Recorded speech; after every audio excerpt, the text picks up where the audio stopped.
So that to remove it is like tearing yourself apart. What is this control?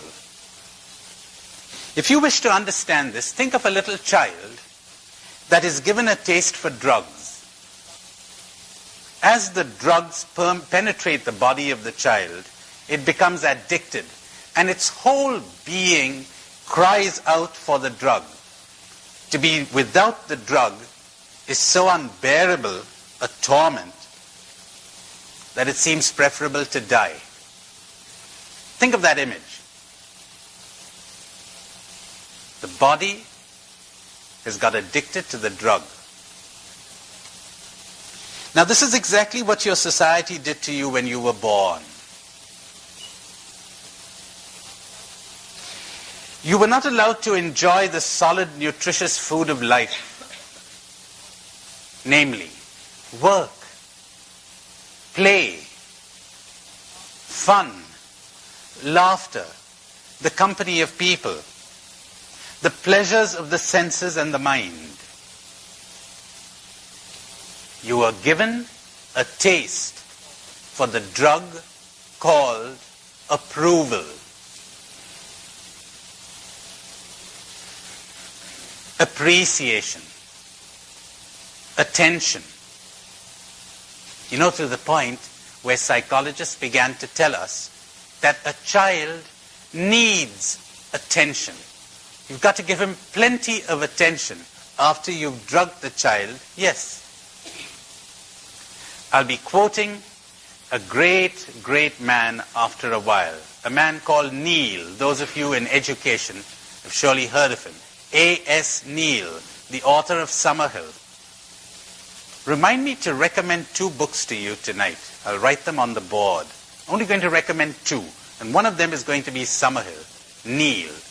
Neil says the sign of a sick child is that it is always hovering around its parents. It is interested in persons. The healthy child has no interest in persons. It is interested in things. You know, when the child is sure of mother's love, it forgets mother. It's going out to explore the world. It's curious, looking for a frog to put into its mouth, kind of thing. When he's hovering around mother, bad sign.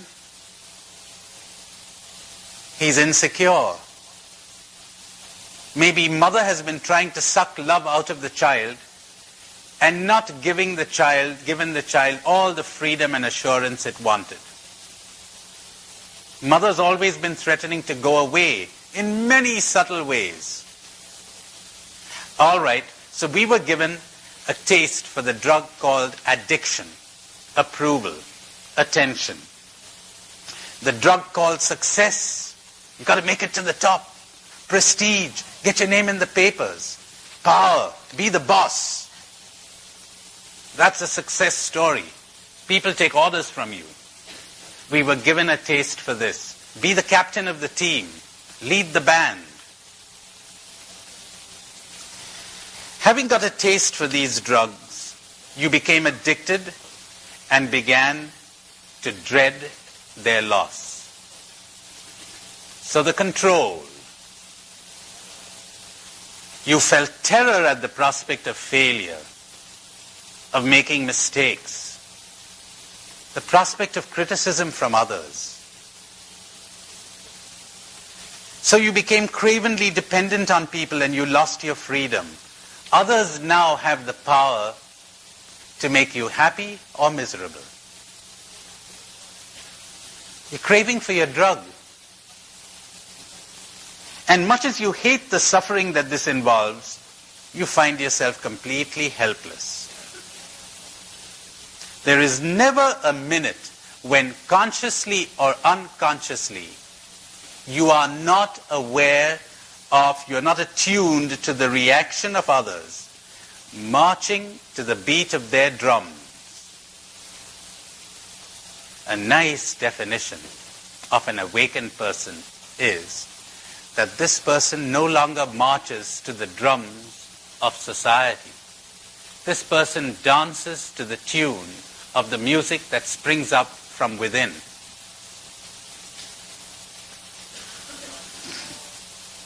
When you are ignored or disapproved of, you experience a loneliness so unbearable that you crawl back to people to beg for the comforting drug called support, encouragement, reassurance.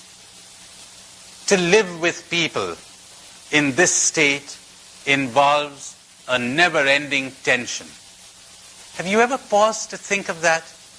Living with people is tension. Sartre, hell is the other. How true when you are in this state of dependence, but how true. You've always got to be on your best behavior. You can never let your hair down. You've got to live up to expectations. You're always tense. To be with people is to live in tension.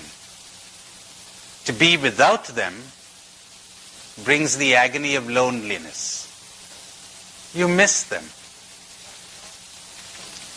You have lost your capacity to see them exactly as they are and to respond to them accurately because your perception of them is clouded by the need to get your drug.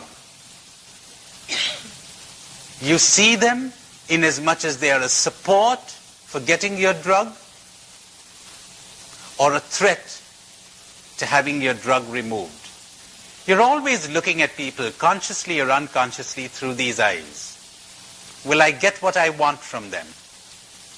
Will I not get what I want from them? And if they can neither support nor threaten my drug, I'm not interested in them. That's a horrible thing to say, but my dear friends, I wonder if there's anyone in this room of whom this cannot be said. If we really dropped our illusions, inasmuch as they can give me what I want or deprive me of what I want, I'm interested. I'm alert. Otherwise, not much interest or no interest at all. The consequence of this is terrifying and unescapable. You have lost your capacity to love.